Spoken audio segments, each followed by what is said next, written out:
Let's bring in Andrew Smith, lecturer in liberal arts at Queen Mary University of London. Thanks so much, Andrew, for being with us on the programme. We heard a little bit there from James about just what made this man so special. He may not be as well known as previous figures who've entered the Pantheon here in Paris. Tell us, who exactly was he? Why is he considered one of the most important historians of the 20th century? Thank you. I think it is absolutely crucial to view Marc Bloch as, a historian and not only a hero. He was someone whose study of medieval history was extraordinarily influential. He was somebody that showed us really not just the history of feudal regimes. Of course, he wrote Feudal Society, one of his very famous works. It was not just about how the institutions worked. It wasn't just about the actual the kings and queens, but about how societies held together. He was someone who crossed disciplines, who worked with new emerging fields of sociology, for example. He was someone who saw the importance of working across national boundaries, for whom Europe meant something. But he was also someone, I think, who was extraordinarily committed to the idea that history, the science of men and time, was something that could be projected forwards, that had to speak to the present moment. He was someone for whom the study of the past could never just be, flat data and all the rest of it. It's someone had to be framed with an understanding of the present. And I think that's one of the reasons why he became so extraordinarily influential. He was, of course, one of the founders of the Annales School, a hugely influential field in social history, but likewise someone who fought for France in uniform and in the mind and on the page, someone who valued the Republic, someone who called it necessary, just, someone who saw it as being the lifeblood of what France could be. We heard that he chose France. Indeed, he fought for France, and ultimately he died for France, for an idea of a republic, for an idea of a belief in truth. Of course, he wrote a lot about belief, not just about, saying what people believed or why they believed it, but how belief functioned, how these myths could motivate societies, how they could draw us together. But he also issued quite dire warnings about the threats of the complacency of elites, the need for the patriotic duty to tell the truth about the national past, and to acknowledge the complexity that faces us all. So I think that's part of the reason why he's so important. He's an extraordinarily important historian, citizen, and hero of the Republic. And Andrew, we've been watching a symbolic casket being carried into the Pantheon there in live images coming to us directly. The historian himself, he's buried, of course, in a village cemetery in central France, and he won't be physically interred there in the Pantheon. But how do you think his experiences during the two world wars helped to kind of shape his thinking and his whole philosophy? I think it's an important statement of his belief in sort of courageously recognising the necessities of the present. He served in the First World War in uniform.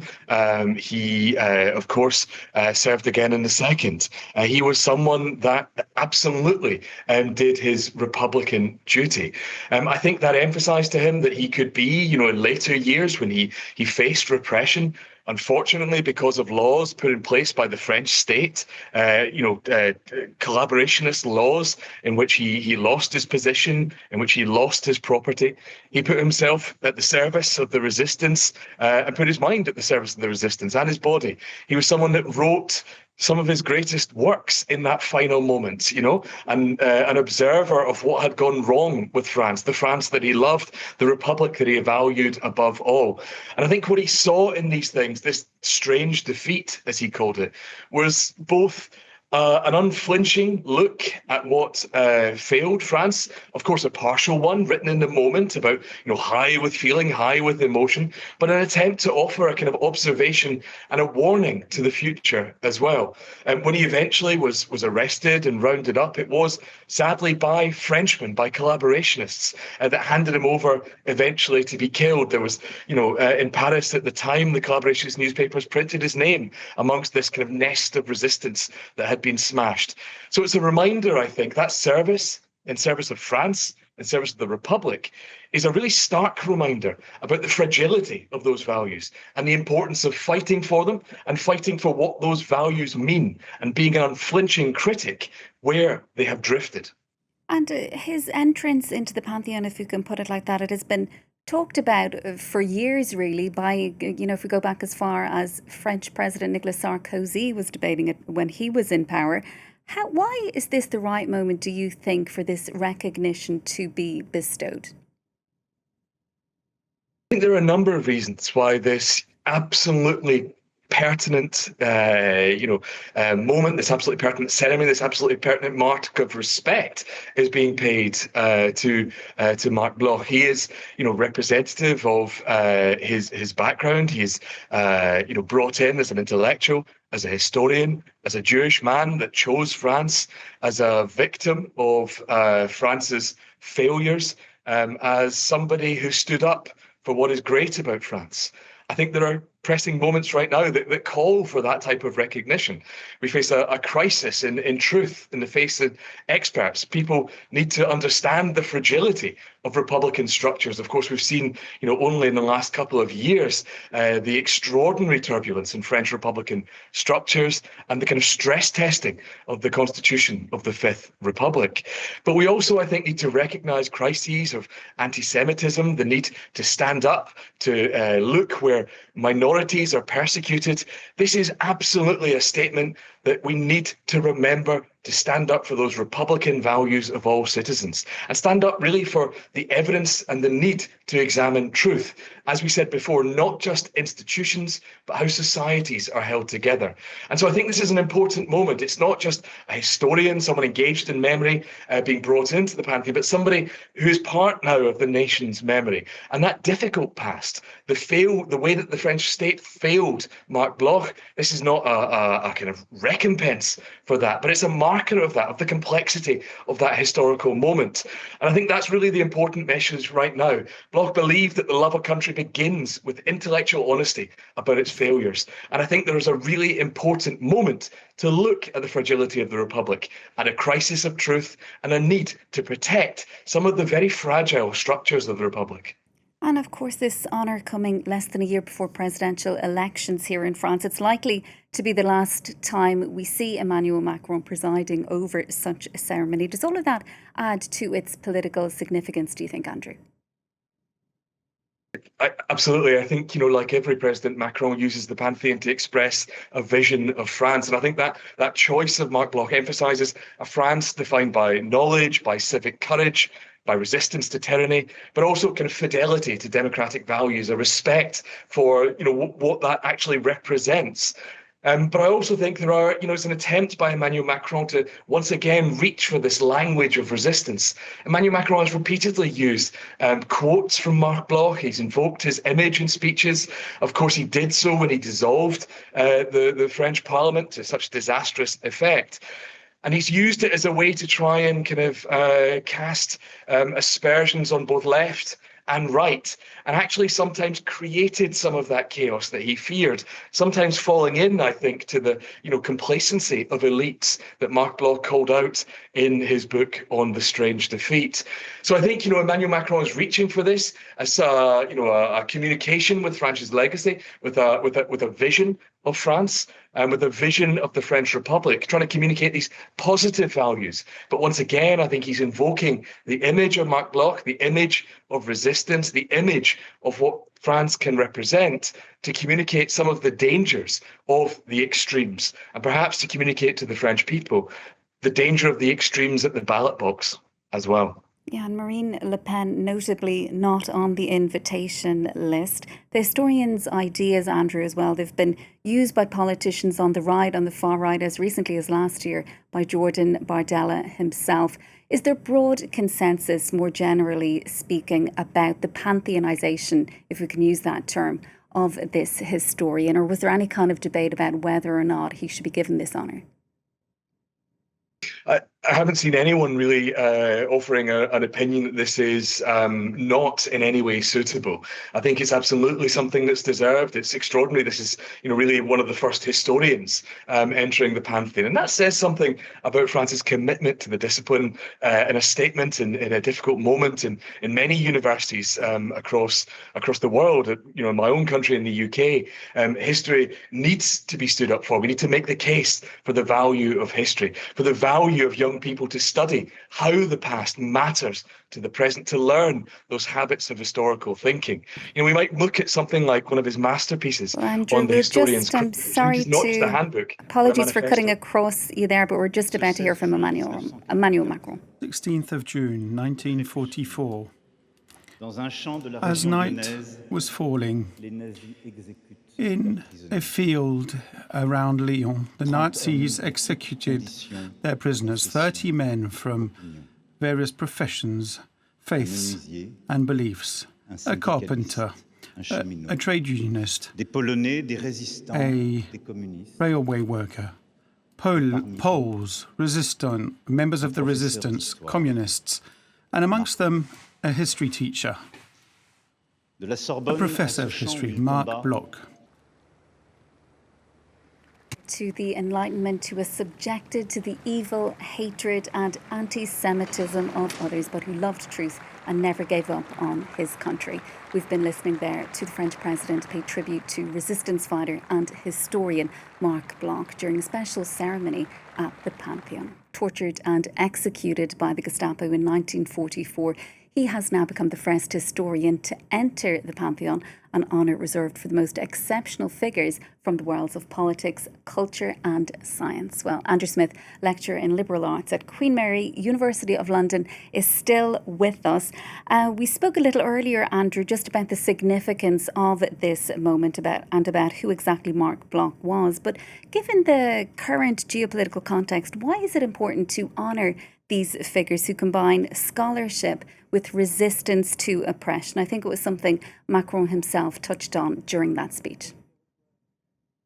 Yeah, I think that's a good point. I think, what President Macron is asking us to do there is to kind of broaden that idea of resistance beyond just wartime resistance, beyond just a fact of history, but instead to, invite listeners, to invite people to see resistance as a kind of democratic virtue, the willingness to defend fundamental principles under pressure. It's inviting us to see ideas of critical inquiry, not as a luxury, but a civic necessity. And I think that's something that's really important. We live in a moment where there is war in Europe. We live in a moment where there is global conflict, where we see these kind of crises of authoritarianism, of democratic backsliding, where there are concerns about democracy, about education, about truth, about citizenship, about anti-Semitism. These are crises in the moment right now. And I think that's a really important message. Marc Bloch is not entering the Pantheon because he died for France, but because he taught France, and I think he taught all of us, historians and everyone else, that freedom, that ideas of citizenship depend on that disciplined search for truth. I was saying how the idea of the historian's craft, we could see it as a handbook for historians. We can see it as something we take and show to our students to talk about how to write history. But we can also see it as a form of democratic manifesto when we're faced with crises of authoritarianism, when we're facing up to those challenges where actually things like these democratic values, the Republican values that President Macron is defending, seem so very fragile. And that, I think, is something that is really important and signifies the importance of what Marc Bloch stands for in this moment right now. And Emmanuel Macron also referring to how he believed in young people. Do you think his story still resonates with younger generations who may know little about the resistance, Andrew? I think it should. I think it will. I think it becomes part of a story of the French nation. Inducting Marc Bloch into the Pantheon inducts him into the memory of the nation. It encourages people to ask that question. It will encourage them in schools up and down the country to encounter perhaps his work for the first time, to encounter that story about fighting in the Marne and the Somme, about fighting to defend France against the Germans, about fighting to save France from itself, and ultimately falling victim to the worst moments of what happened during the war. I think that's the kind of story that will speak to young people up and down the country, to alert them to these challenges where they see around them problems around truth, problems around critical thinking.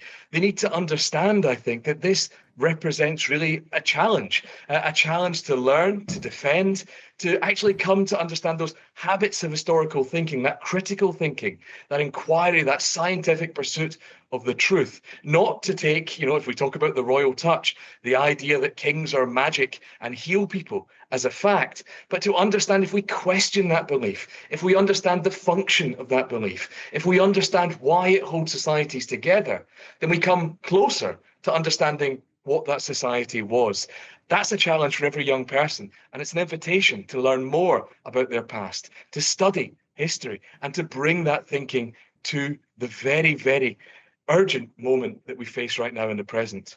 And Andrew, just a little more broadly speaking, what does it mean in practical and symbolic terms to actually enter the Pantheon? And what does this particular choice reveal about the values that France wants to emphasise today? Entering the Pantheon is, something that has, every time someone is brought into the Pantheon, it tells us something about the present as well as the past. We've seen this in Macron's term with Simone Veil, with Misak Minicien, with these kind of values that are represented in terms of saying what the Republic sees in itself, who it counts amongst its number of heroes, who it sees as exemplars of those Republican values.